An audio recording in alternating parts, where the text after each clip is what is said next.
La semana pasada terminamos la serie de sermones que estábamos viendo, que trataba de profundizar un poco más en lo que era nuestra iglesia, conocer qué es lo que significa ser iglesia, saber de qué tratan distintos oficios que tenemos dentro de nuestra iglesia y poder comprender más sobre esto. Y hoy día comenzamos una nueva serie de sermones que está basada en la epístola a los Colosenses, que lleva por nombre esta serie de sermones: Cristo, cabeza y vida de su iglesia. Cristo, cabeza y vida de su iglesia. Está pensada específicamente para una avanzada, que es lo que somos actualmente hoy en La Fuente. El objetivo de esta serie de sermones es solidificar la identidad teológica, la sana doctrina que tiene nuestra iglesia, fortalecer los lazos del pacto, nuestra vida comunitaria, y establecer las bases para un gobierno eclesiástico, el liderazgo y la membresía bajo la supremacía de Cristo. Y como este es el primer sermón de esta serie, quisiera que revisáramos un poquito el contexto general de la epístola a los Colosenses. En primer lugar, quisiera decir que quizás si usted nunca ha leído Colosenses antes o nunca ha estudiado Colosenses, como es una epístola de Pablo a los Colosenses, usted pudiera pensar que Pablo plantó la iglesia en Colosas, pero no fue así. Fue fundada por Epafras, un consiervo y ministro del Evangelio de Pablo, quien había escuchado el mensaje de Cristo probablemente en Éfeso y que llevó el mensaje del Evangelio a su ciudad natal, Colosas. Epafras no solo plantó la iglesia, sino que también informó a Pablo cuando éste se encontraba encarcelado en Roma. Y él va a Pablo para comentarle en qué estado está la iglesia, para comentarle acerca de la fe, del amor y la esperanza que tenía la iglesia de Colosas, y de los peligros que comenzaban a rodearla. Y desde esa preocupación pastoral es que Pablo redacta esta carta, de la preocupación sobre los peligros que estaban rodeando la iglesia de Colosas. La carta a los Colosenses no fue escrita a una iglesia prominente o grande del mundo romano. Colosas era una ciudad pequeña que se ubicaba en la antigua Asia Menor, que es la actual Turquía, y no era un foco político, ni cultural, ni religioso, a diferencia de otras iglesias a las que Pablo le escribe, como por ejemplo Corinto, marcado por divisiones abiertas y pecados escandalosos, o Galacia, donde el evangelio estaba siendo frontalmente distorsionado. En Colosas nos encontramos con una crisis, no con una crisis tan evidente como en estas otras iglesias de Corinto y Galacia, sino con una crisis un poquito más sutil. Algo que, si no estamos atentos, pasa desapercibido, como se dice, o como decimos acá en Chile, pasa piola. Y como no era una rebelión abierta y tampoco habían hermanos específicos que estuvieran impartiendo una herejía en particular, pero sí estaban expuestos a estos peligros sutiles que les comentaba, que eran intentos de complementar a Cristo, intentos de complementar su obra, de enriquecer el Evangelio con elementos adicionales, de buscar plenitud espiritual más allá de lo que Dios había provisto en su Hijo. Algunos de los colosenses parecían inclinarse hacia prácticas judaizantes, ya que en esta ciudad hace décadas atrás habían llegado algunos judíos, y otros hacia especulaciones, hacia temas más esotéricos, estaban enfocados más a tener un énfasis excesivo en la experiencia, en las visiones, y no se trataba necesariamente de una herejía directamente o particular, sino de una tentación común y persistente. La idea de que Cristo, aunque necesario, no era suficiente para todas las áreas de nuestra vida. Y este peligro no es particular o es propio de la época de los colosenses o del primer siglo. Este es un peligro que nos acecha constantemente hoy, en la iglesia de La Fuente y en la actualidad a cada uno de nosotros. Enfrentamos la misma inclinación del corazón. Seguimos creyendo que necesitamos añadir algo: nuestras obras, nuestros métodos, nuestras disciplinas, nuestras experiencias, nuestras estrategias, incluso hasta nuestras buenas intenciones para aportar en la obra del Evangelio. Compartimentamos la vida cristiana. Compartimentar es que nosotros segmentamos nuestra vida, y es cierto, en nuestra vida nosotros tenemos distintos roles. Algunos son padres, otros madres, otros hijos, otros hermanos, otros a la vez, todos ellos juntos, trabajadores, jefes, pero limitamos el Evangelio y la obra de Cristo sola y únicamente a la vida de iglesia. Cuando nos juntamos en la semana aquí, cuando nos juntamos los domingos, y olvidamos que Cristo es Rey y Señor de toda nuestra vida. Y no se trata solo de que, o sea, el problema en Colosas no era solamente un tema de agregar algo para que Cristo sea suficiente.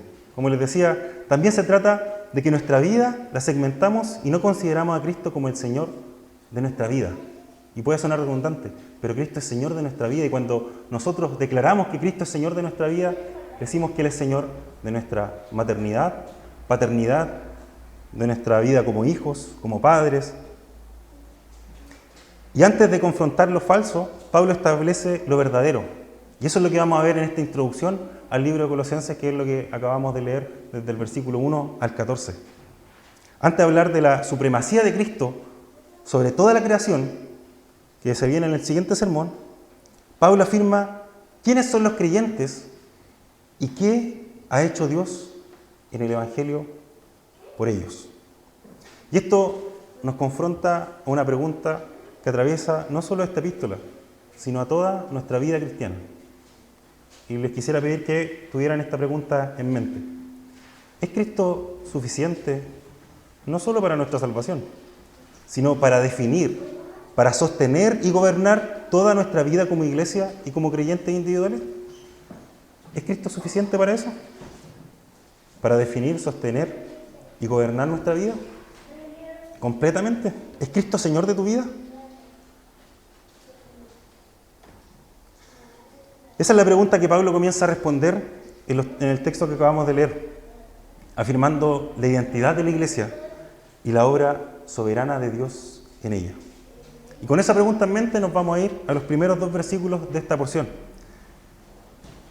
que dice así: Pablo, apóstol de Jesucristo, por la voluntad de Dios, y el hermano Timoteo, a los santos y fieles hermanos en Cristo que están en Colosas. Gracias a ustedes y paz de parte de nuestro Dios, de Dios nuestro Padre. Pablo abre esta epístola de una manera que a primera vista podría parecernos políticamente correcta. La leemos en las otras epístolas. Puede ser algo, nosotros podemos pensar que quizás es una mera costumbre de Pablo comenzar sus epístolas así. Pero no hay nada de accesorio en el saludo apostólico que hace Pablo. Cada palabra cumple una función doctrinal y pastoral precisa, en lo que acabamos de leer. Cuando Pablo dice o escribe Pablo, apóstol de Jesucristo por la voluntad de Dios, no es para reivindicar su posición como apóstol. No es como para decir, hoy Colosenses, aquí vengo yo, Pablo, que soy apóstol y que soy bacán. No es para gloriarse, ni imponer su autoridad personal, sino para decirle a los colosenses de dónde viene la autoridad, que no viene de él. De dónde viene el mensaje que se va a desarrollar en esta carta. Porque Pablo es apóstol de Dios, es siervo de Dios y el mensaje viene de Dios. Eso es lo que le está diciendo Pablo cuando le dice Pablo, apóstol de Jesucristo. Y la frase, como les decía, por la voluntad de Dios, es clave. Aquí se establece un principio central. La autoridad del ministerio no depende del hombre, ni de su elocuencia, ni de su experiencia espiritual, sino exclusivamente del llamamiento divino de Dios. Lo que pasa es que cuando un ministro o un ministerio se separa de esta fuente divina, se transforma en una mera tiranía espiritual. Y cuando se quiere exponer algo de la palabra, solo es una opinión humana. Pablo, en cambio, se presenta como siervo comisionado, no como autor del mensaje. Y esto tiene una implicancia directa a la iglesia de hoy. Cuando la palabra es fielmente expuesta, no estamos frente a una opinión pastoral, sino ante la voz misma de Cristo gobernando a su iglesia por medio de su palabra. Y luego procede Pablo a decir a los santos y fieles hermanos en Cristo que están en Colosas. Me acuerdo una vez, me tocó hacer una liturgia y al comienzo los saludé. ¿Cómo están los santos de la fuente? Y por ahí hubieron algunas risas. Es que a veces nosotros no comprendemos qué significa ser santo. A veces creemos que ser santo significa que yo me esfuerzo mucho, logro algún mérito y producto de eso yo soy santo y Dios me ve con buenos ojos. Pero cuando Pablo llama santos y fieles, no es porque hayan alcanzado alguna perfección espiritual aquellos colosenses, sino porque han sido apartados por Dios y unidos a Cristo. Han sido apartados por Dios y unidos a Cristo. Santos describe la posición que los colosenses, y por qué no, la posición que tiene la Iglesia La Fuente hoy en día ante Dios. Tú eres santo no por cuánto te esfuerces, no por cuántas buenas obras hagas, no por cuánto trabajes en las obras que fueron predestinadas desde antes de la fundación del mundo. Tú eres santo por cuanto Cristo es santo y tomó tu lugar en la cruz del Calvario. Eso es lo que nos está diciendo Pablo cuando saluda a los colosenses y le dice santos. Y fieles describe una relación viva con Cristo. Pablo no halaga a la iglesia como para decirle, oye, para entrar, para querer entrarle, para que me vean como, oye, alguien que está llegando buena onda. No le dice, oye, si ustedes son santos, para que ojalá escuchen mi mensaje. Sino que solamente lo que está haciendo Pablo es afirmar lo que Dios ya ha hecho en ellos por su gracia. Pablo está afirmando lo que Dios ya ha hecho en los colosenses y ya lo que ha hecho en la Iglesia de La Fuente por su gracia. Ustedes son santos y fieles no por sus obras, sino por la única obra y suficiente obra de Cristo. Y esta distinción es vital, porque una iglesia no se define por su madurez visible, por las obras que hace, por los departamentos que tiene, por la cantidad de miembros que tiene, ni por la ausencia de problemas doctrinales. Porque la iglesia de Colosas, en general, si uno lee la epístola, va a ver que los problemas no son tan graves quizás como los que mencionamos en Corinto, o en Galacia, o en Éfeso, por ejemplo. Era una iglesia en general sana, pero estaban entrando estas pequeñas distorsiones. Pero la iglesia se define por su unión con Cristo. Y esto es especialmente importante en Colosas, una iglesia joven, fundada por Epafras, no por Pablo, y que enfrentaba ya presiones doctrinales y principalmente culturales. Y antes de corregir estas distorsiones, el apóstol ancla la identidad de la iglesia de Colosas en la gracia de Dios. Eso es lo que hace el apóstol. Ancla la identidad de la iglesia de Colosas en la gracia de Dios. Bueno, y todo este saludo establece una verdad fundamental que gobernará la epístola completa. ¿Cuál es esta verdad fundamental? Que la iglesia es definida por lo que Dios ha hecho en Cristo, no por lo que ella logra espiritualmente. Y deja afuera dos ideas principalmente que nos sirven. El orgullo espiritual, que cree avanzar más allá de Cristo, y la inseguridad espiritual, que duda de su lugar por causa de su debilidad. Pablo comienza recordando a la iglesia quién es, antes de decirle lo que debe corregir y de lo que debe tener cuidado. Eso es lo que comienza haciendo Pablo. Decirle a la iglesia quién eres. Y luego pasamos a la siguiente porción que está contenida en los versículos del 3 al 8, que dice así: Damos gracias a Dios, el Padre de nuestro Señor Jesucristo, orando siempre por ustedes, pues hemos oído de su fe en Cristo Jesús y del amor que tienen por todos los santos, a causa de la esperanza reservada para ustedes en los cielos. De esta esperanza ustedes oyeron antes en la palabra de verdad, el Evangelio que ha llegado hasta ustedes, así como en todo el mundo está dando fruto constantemente y creciendo. Así lo ha estado haciendo también en ustedes, desde el día que oyeron y comprendieron la gracia de Dios en verdad. Así ustedes lo aprendieron de Epafras, nuestro amado consiervo, quien es fiel servidor de Cristo de parte nuestra, el cual también nos informó acerca del amor de ustedes en el Espíritu. Y Pablo esta sección la comienza con una afirmación orientada que orienta toda la sección. Damos gracias a Dios, el Padre de nuestro Señor Jesucristo, orando siempre por ustedes. Así comienza Pablo. Damos gracias a Dios, el Padre de nuestro Señor Jesucristo, orando siempre por ustedes. Y nuevamente, la acción de gracias no es un gesto formal, no es una mera cortesía pastoral. Decirle, oye, ¿cómo están? Bien. No es eso. Es una declaración teológica. Pablo agradece a Dios, no a los colosenses. Pablo no dice, gracias a los colosenses porque son tal y cual. Gracias a los colosenses porque hacen esto o aquello. Pablo agradece a Dios. No a los colosenses porque reconoce que la obra espiritual genuina tiene su origen en Él. La obra espiritual de Dios tiene su origen en Dios, no en ti, no en los colosenses. Incluso si esta fe fuera visible, la gratitud se dirige siempre al Padre, porque Él es quien llama, Él es quien regenera y es Él quien sostiene. No el que siembra ni el que riega, sino Dios que da crecimiento. Porque aún el que siembra y el que riega, Dios los pone ahí para que su evangelio dé crecimiento.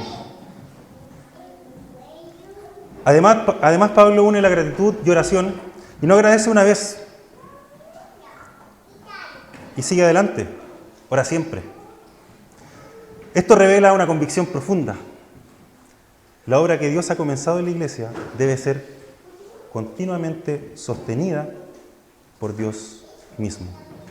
La obra que Dios ha comenzado en la iglesia de Colosas y la obra que Dios ha comenzado en la iglesia de La Fuente debe ser continuamente sostenida por Dios mismo.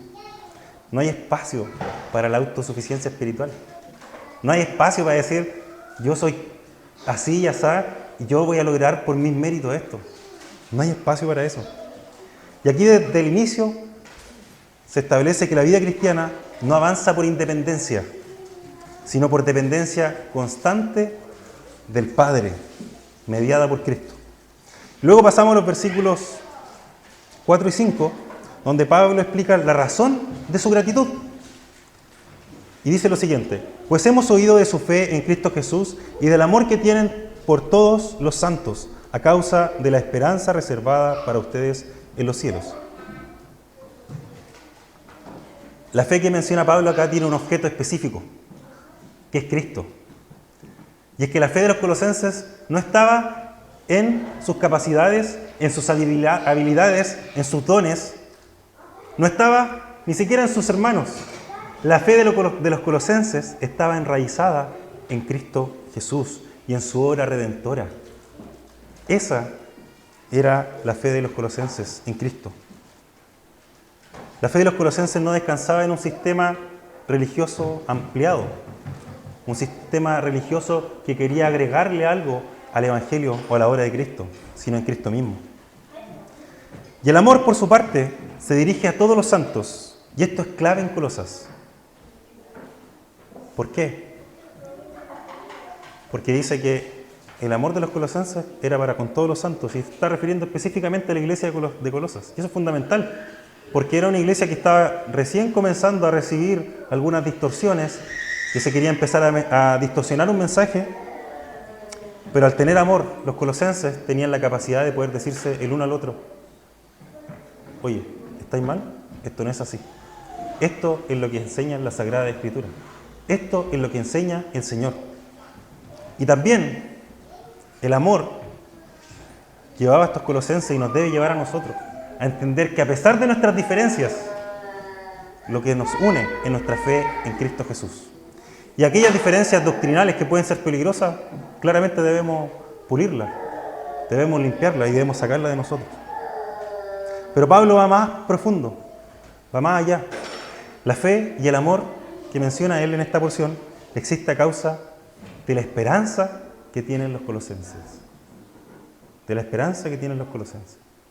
No nace del esfuerzo humano, nuevamente, no nace de los méritos. Y puede ser redundante, hoy estaba hablando puro de méritos. No, es que es... La epístola a los colosenses te habla completamente de eso, de que no es tu autosuficiencia, no se trata de ti, sino que nacen desde una expectativa firme y segura. Lo que Dios ha reservado en Cristo. Esta esperanza no está siendo construida, está guardada. No una esperanza, como nosotros dijéramos, no sé, el próximo jueves tengo que hacer tal cosa, tengo tal actividad en mi casa, con mi familia o en el trabajo, ojalá que el día esté de tal y cual forma, tengo la esperanza de que esté así el día para que yo pueda desarrollar mi día completamente. Esa es una esperanza incierta. En Cristo nosotros tenemos una esperanza segura. No depende de los logros presentes, ni siquiera depende de cuán bien te portes tú. Depende de si entregaste tu vida a Cristo y Él es tu Señor y Salvador. Y depende de los propósitos del soberano Dios. Y luego la otra porción del versículo 5, Pablo aclara de dónde proviene esta esperanza. De esta esperanza, dice Pablo, ustedes oyeron antes en la palabra de verdad. Y es que, como les decía, esta esperanza no surge de mera experiencia subjetiva o revelaciones privadas, visiones que pueda tener algún hermano, nace de una palabra anunciada. Esta esperanza nace del Evangelio. Pablo lo llama la palabra verdadera, subrayando que no es una entre muchas opciones espirituales. No es como, hoy, dentro de todas las que hay, esta es la mejor. Sino que es la revelación fiel de la obra de Dios en Cristo. Y esto es fundamental frente a cualquier intento de distorsionar el mensaje original. Los colosenses no necesitaban una versión más profunda, más innovadora del Evangelio, porque ya habían recibido la verdad que salva y transforma. Luego en el versículo 6, Pablo amplía la mirada y dice lo siguiente: el Evangelio que ha llegado hasta ustedes, así como en todo el mundo, está dando fruto constantemente creciendo. Así como en todo el mundo está dando fruto constantemente creciendo. Y es que el Evangelio no es un mensaje estático ni local. No es un mensaje para que nosotros nos guardemos aquí en la fuente y no vayamos a predicarlo y a dar las buenas nuevas a los que están allá afuera. Este pasaje nos recuerda a la promesa que le hace Dios a Abraham, cuando Él le promete que por medio de él tendrá una gran descendencia, que poblará todas las naciones de la tierra. Luego le promete a él y a sus hijos y a su descendencia que la descendencia de Abraham será tan grande como las estrellas del cielo, será incontable.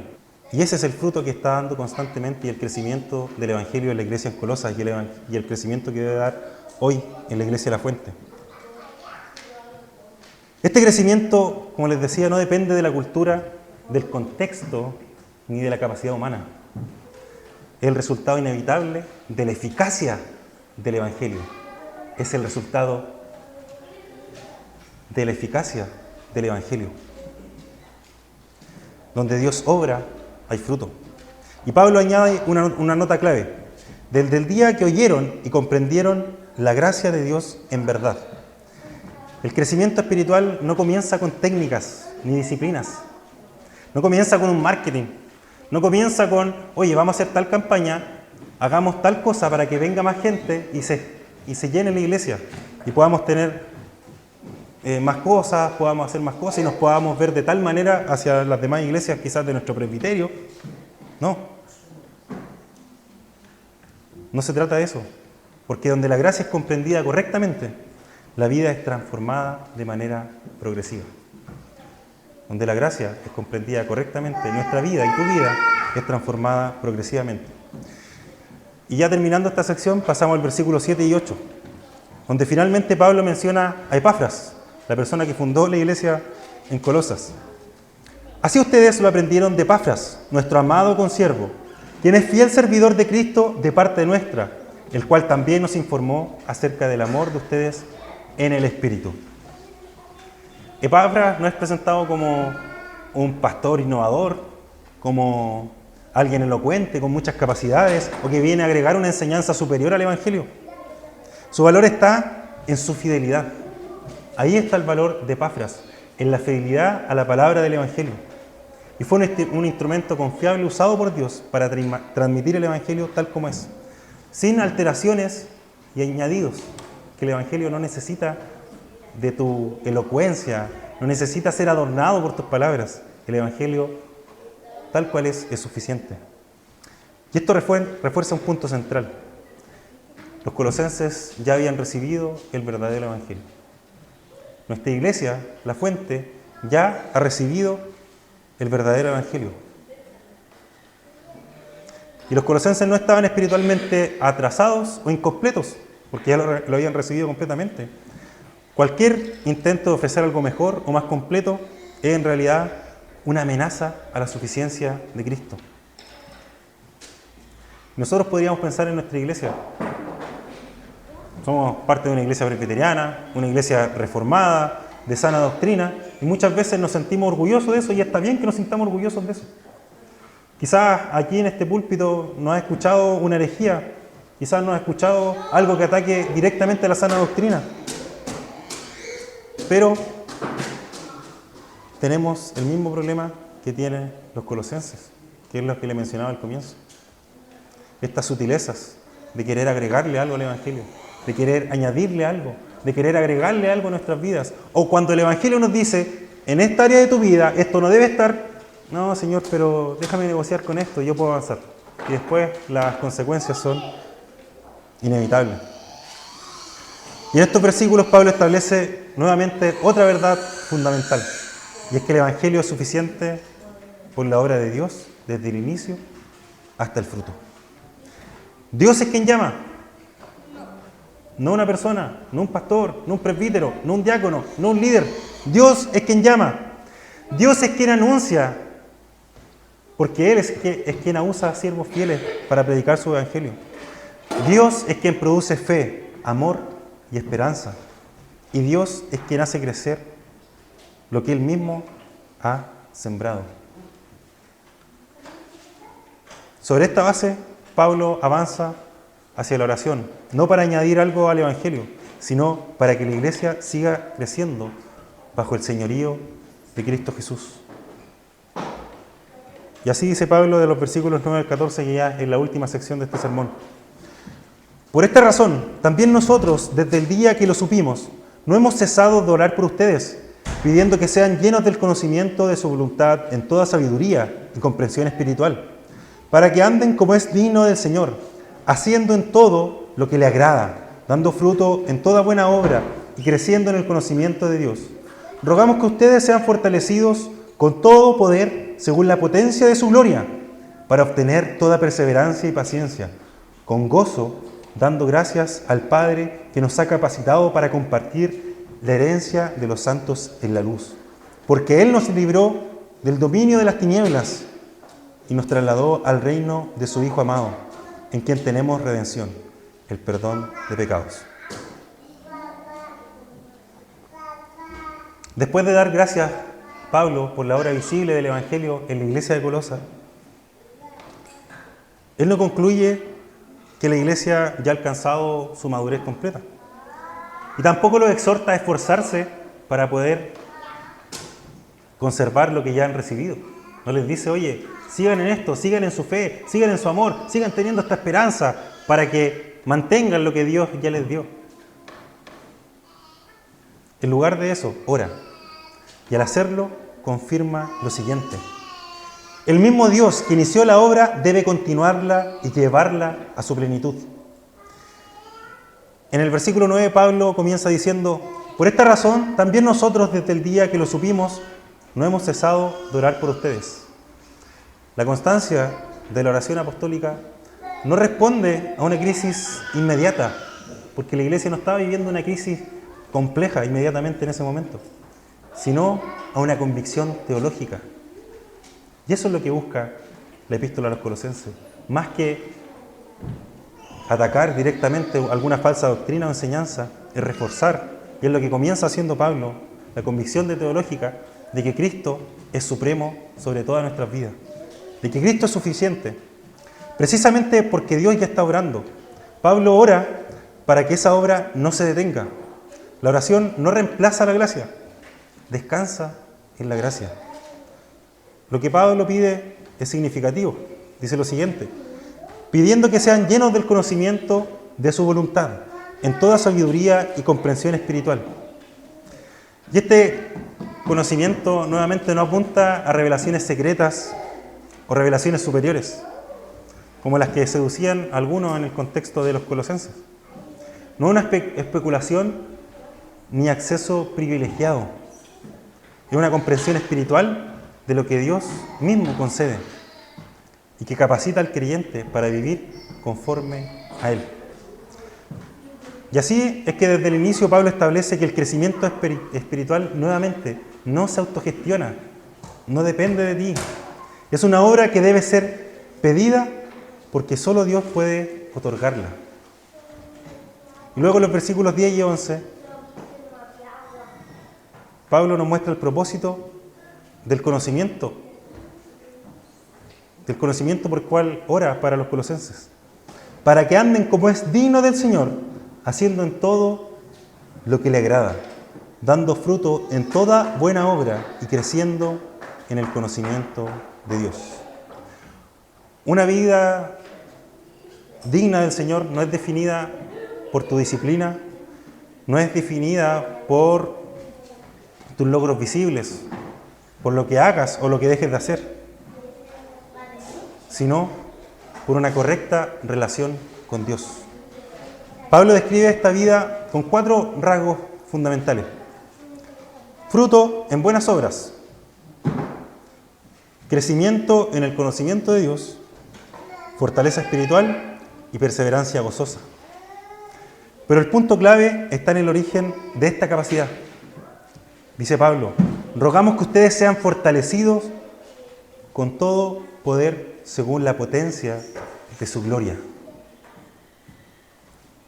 Estos 4 rasgos del fruto en buena obra, el crecimiento en el conocimiento de Dios, la fortaleza espiritual y perseverancia, solamente es posible por la potencia de la gloria de Dios. La perseverancia cristiana no nace de la voluntad humana aislada. La paciencia, el gozo en medio de la prueba y la constancia en la fe proceden del poder glorioso de Dios. No de la resiliencia natural, que es una palabra que está tan de moda hoy en día. Hay que ser resiliente en la vida. En lo personal hay un discurso que me gusta mucho, que le da Rocky a su hijo en una de las películas y le dice: la vida es un lugar duro y te va a dar golpe y te va a tener sometido constantemente si tú no se lo impides. Pero no importa lo fuerte que golpeas, sino lo fuerte que pueden golpearte y aguantas mientras avanzas. Hay que soportar sin dejar de avanzar, así es como se gana. Y ese discurso a mí en lo personal me gusta, pero si lo veo a la luz de la Escritura, no es el propósito principal de la vida cristiana. Porque nuestra disciplina, nuestra constancia, no depende de nosotros. Depende de la potencia y de la gloria de Dios. Y luego en el versículo 12, Pablo continúa: dando gracias al Padre que nos ha capacitado para compartir la herencia de los santos en la luz. Dando gracias al Padre que nos ha capacitado para compartir la herencia de los santos en la luz. La gratitud cristiana no se basa en el avance de nuestras vidas, cómo nosotros vayamos avanzando en nuestras doctrinas espirituales, en los buenos hábitos que podamos tener. No se basa en eso. No se basa en que le damos gracias al Señor porque he logrado esto, he logrado tal objetivo, tal meta. Dios no espera que el creyente se haga digno de algo. El Señor lo hace apto.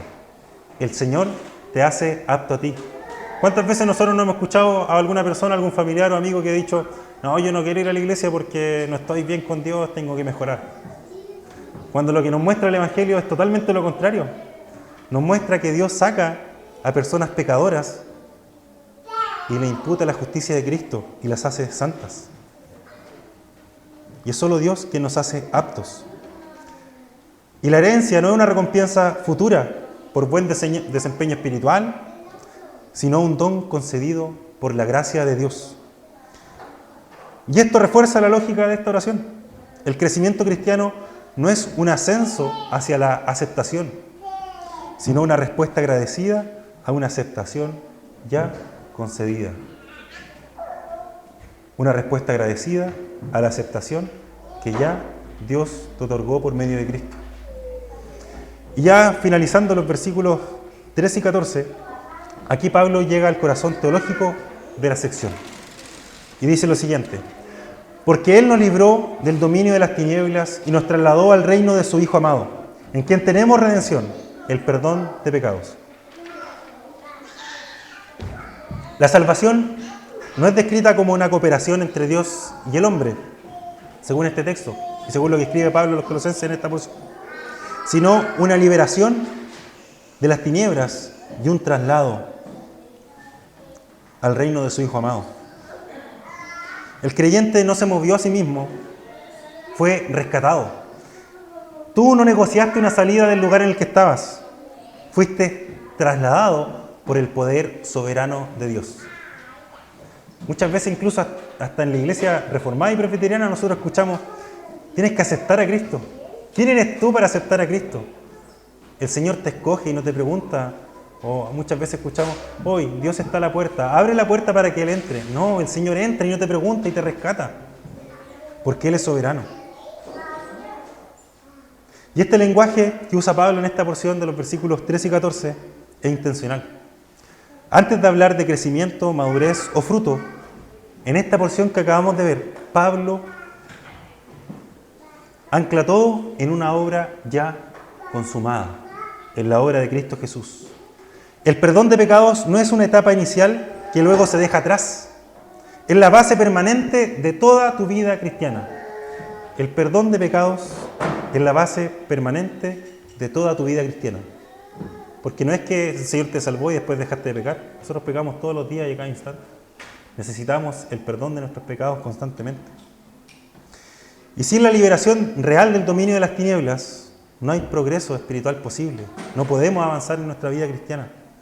Sin ese traslado al reino del Hijo, no hay obediencia que agrade a Dios. Y todo lo que Pablo está pidiendo en esta oración descansa sobre esta realidad. Cristo ya reina y los creyentes ya pertenecen a su reino. Cristo ya reina y los creyentes ya pertenecen a su reino. Nosotros somos parte de una nueva creación que comienza en Cristo. Y ya estamos viviendo en el reino de Cristo. Somos parte de su reino. No es que vayamos a ser parte después de que muramos y que el Señor venga. Ya somos parte del reino. Y esta oración confirma y sella todo lo que vimos anteriormente. Que la vida es sostenida enteramente por la gracia de Dios. Dios inicia la obra por medio del Evangelio. Dios la continúa concediendo conocimiento espiritual. Dios fortalece para perseverar. Y Dios fundamenta todo progreso en la salvación ya realizada en Cristo. Y para concluir, así Pablo prepara el camino para lo que sigue. Si Cristo es quien nos rescató, trasladó y perdonó, entonces no solo es suficiente para salvar. Cristo no es solo suficiente para salvar, sino absolutamente supremo sobre toda la creación y sobre toda la vida del creyente. Y nuevamente volvemos a la pregunta inicial. ¿Es Cristo suficiente no solo para nuestra salvación, sino para definir, sostener y gobernar toda nuestra vida como iglesia y como creyentes? Pensaba en una analogía para esto y me acordaba de cuando mi mamá, cuando era niño y adolescente, y ya me tocaba salir al colegio y hacer distintas actividades, de repente en el invierno, y estoy seguro que a algunos de ustedes les pasó, y ustedes quizás se lo dicen a sus hijos y a sus nietos: lleva la casaca, porque puede que llueva. Lleva esto, porque te va a dar frío. Y uno, mira, si yo soy joven, no me da frío, y más encima mira el día cómo está. No.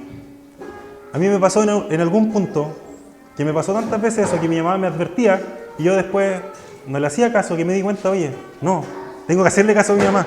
Así que llegó el punto que ni siquiera esperaba que mi mamá me dijera: Miguel, lleva la casaca, lleva el polerón, lleva esto porque después va a hacer frío.